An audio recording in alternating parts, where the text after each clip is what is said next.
Breakfast করতে একটু time লাগতে পারে, 15-20 মিনিট।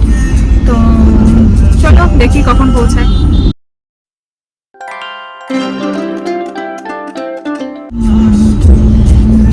বলো, এখন হচ্ছে 7টা বাজে ডট ঘড়িতে। আমরা বেরোচ্ছি আজকে হায়দ্রাবাদ থেকে। প্রথম একটা রোড ট্রিপে যাচ্ছি আমরা, সেটা হচ্ছে হায়দ্রাবাদ টু চিরালা। তো তোমাদের পুরো রোড ট্রিপটাই আমি দেখাবো।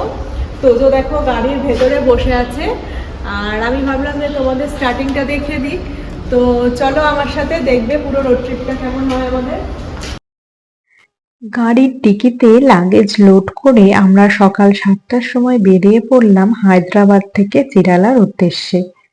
বাড়ি থেকে খানিকটা পথ গিয়েই আমরা ধরে নিলাম ওআরআর মানে আউটার রিং রোড। এই রোড দিয়ে 58 কিলোমিটার পর্যন্ত আমাদেরকে যেতে হবে বিজয়ওয়াড়ার দিকে। হায়দ্রাবাদের এই ওআরআরটা এতটা সুন্দর এবং ওয়েল মেনটেন্ড যে আমি তোমাদের না দেখিয়ে আর পারলাম না। এই শহরটার বেশ খানিকটা অংশ পাথর কেটে কেটে তৈরি করা হয়েছে, তাই কিছু কিছু জায়গায় বেশ হিল স্টেশনের মতন ফিলিংসও আসে। রাস্তায় যেতে যেতে প্রচুর ছোট ছোট পাহাড়েরও দেখা মেলে এখানে। আর রাস্তার দুপাশটা এতটাই গ্রিন এবং এতটাই সুন্দর যে ক্লিপিংস গুলো আমি আর বাদ দিতে পারলাম না। তাই তোমাদের বোধহয় অনেকটা রাস্তার ভিডিওই দেখানো হয়ে গেল, তবে আমি শিওর যে এই ভিডিওটা তোমাদের ভীষণ ভালো লাগবে। হায়দ্রাবাদের জিওগ্রাফিক্যাল পজিশন দেখে আমরা বুঝতেই পারি যে এই স্টেটের চারিদিকে কোনো কোস্টাল এরিয়া নেই।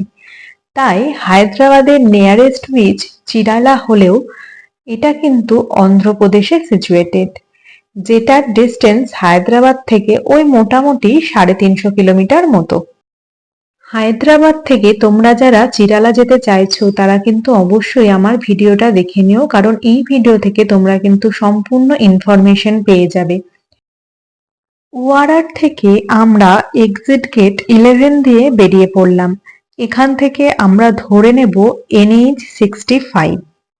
আমাদের রোড ট্রিপে আমরা কিন্তু একটা ভুল ডিসিশন নিয়েছিলাম। আমাদের মতো একই ভুল তোমরা যাতে না করো সেই জন্য কিন্তু আজকের ভিডিওতে আমি তোমাদের সম্পূর্ণভাবে গাইড করে দিয়েছি। ভিডিওটা অবশ্যই তোমরা এন্ড পর্যন্ত দেখো, আর যদি ভালো লাগে তাহলে কিন্তু অবশ্যই একটা লাইক, কমেন্ট এবং শেয়ার করে দিও। আর চ্যানেলে যারা নতুন আছো তারা কিন্তু অবশ্যই চ্যানেলটা সাবস্ক্রাইব করতে ভুলো না। এই যে রোডটা তোমরা দেখতে পাচ্ছ এটা কিন্তু রামোজি ফিল্ম সিটি রোড। এই দেখো রামোজি ফিল্ম সিটিরও আমি একটা ক্লিপিংস এখানে অ্যাড করে দিয়েছি। এখানে এসে আমরা পড়ে গেলাম কনফিউশনে। দুদিকে দুটো রোড, একটা গেছে বিজয়ওয়াড়ার দিকে আর একটা গেছে নালগোন্ডা। আমরা কোন রোডটা ধরে যাব সেটা কিন্তু ডিসিশনই নিতে পারছিলাম না।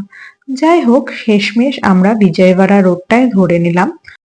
আমরা কি সত্যি ঠিক ডিসিশন নিয়েছিলাম নাকি ওই রোডটা দিয়ে গেলেই ভালো হতো, সেই সমস্ত কিছুই কিন্তু আমি তোমাদেরকে আজকের ভিডিওতে বলে দেব।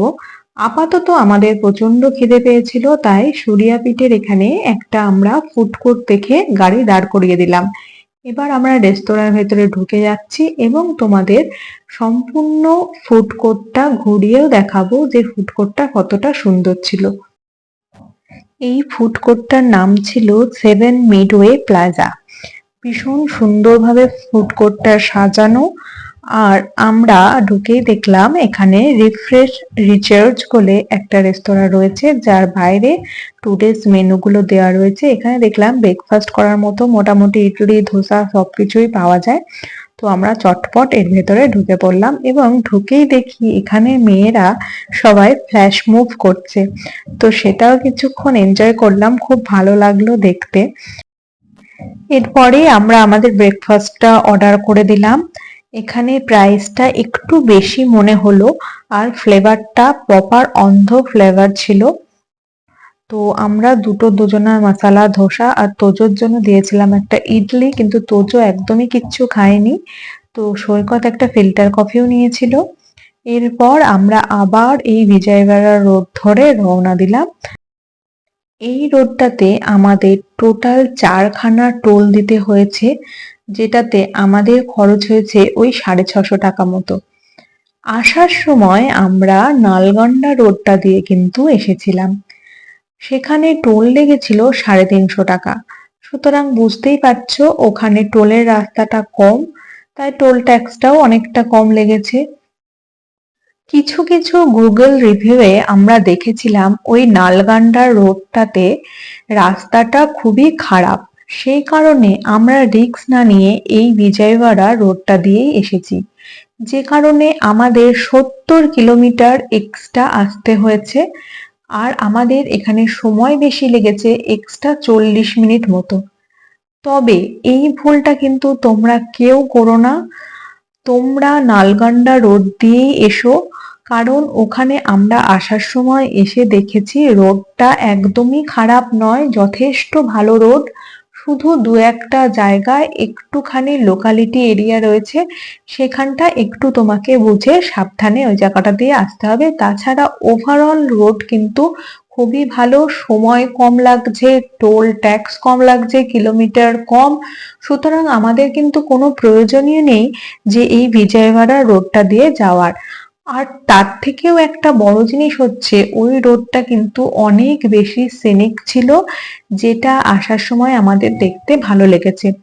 তবে যাওয়ার সময় বিজয়ওয়াড়া রোডটা দিয়ে আমরা দেখেছি কৃষ্ণা রিভারটা, যেটা খুব ভালো লেগেছিল দেখতে। তাই তোমরা যদি চাও আমাদের মতো দুটো রোডই এক্সপিরিয়েন্স করতে, তাহলে আসা যাওয়া দুটো আলাদা আলাদা রোডেও করতে পারো, তাহলে দুদিকের বিউটিটাই দেখা যাবে। এখানে কৃষ্ণা রিভার আর ওদিকে সিনিক বিউটিটা কিন্তু অনেকটাই সুন্দর ছিল।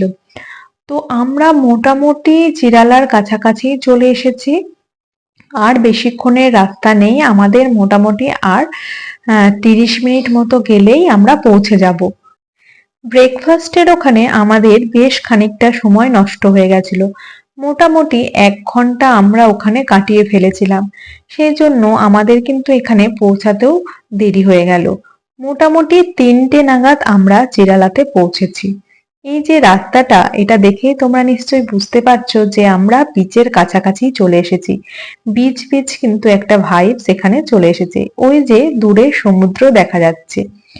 এখানে আমরা রিভিয়েরা বিচ রিসোর্ট নামে একটা রিসোর্টে ছিলাম। এখানে জাস্ট কয়েকটাই রিসোর্ট রয়েছে, যেটা তোমরা আগে থেকে বুক করে রাখবে অনলাইনে। আমাদের রিসোর্টটা কিন্তু একদম বিচের ধারেই ছিল, ভীষণ সুন্দর ছিল রিসোর্টটা, যেটা আমি তোমাদের সাথে নেক্সট ভিডিওতে শেয়ার করব। চিরালাতে আমরা কি কি করলাম, আমাদের রিসোর্টটা কেমন ছিল, আমাদের রুমগুলো কেমন ছিল, সমস্ত কিছু এই ভিডিওর কিন্তু পার্ট 2তে শেয়ার হবে। আর এটা ছিল পার্ট 1, যেটাতে আমি মেইনলি তোমাদের সাথে রোড ট্রিপের ইনফরমেশন গুলো শেয়ার করেছি। রাস্তা কেমন ছিল, কোন দিক দিয়ে আসলে তোমাদের ভালো হবে, সেই সমস্ত কিন্তু আজকের ভিডিওতে আমি তোমাদেরকে বলে দিয়েছি। এটা ছিল আমাদের রিসোর্টের এন্ট্রান্সটা, যেটা দিয়ে আমরা রিসোর্টের ভেতরে যাচ্ছি। আজকের ভিডিওটা যদি তোমাদের ভালো লাগে তাহলে অবশ্যই কিন্তু একটা লাইক, শেয়ার এবং কমেন্ট করে দিও। আর যারা প্রথমবারের মতো আজকে আমার চ্যানেলে এসেছো, অবশ্যই কিন্তু চ্যানেলটা সাবস্ক্রাইব করে নিও, আর পাশে থাকা বেল আইকনটা কিন্তু অবশ্যই প্রেস করে দিও, যাতে আমার পরের যত ভিডিও আমি পোস্ট করব সমস্ত নোটিফিকেশন যেন তোমাদের কাছে সবার আগে পৌঁছে যায়।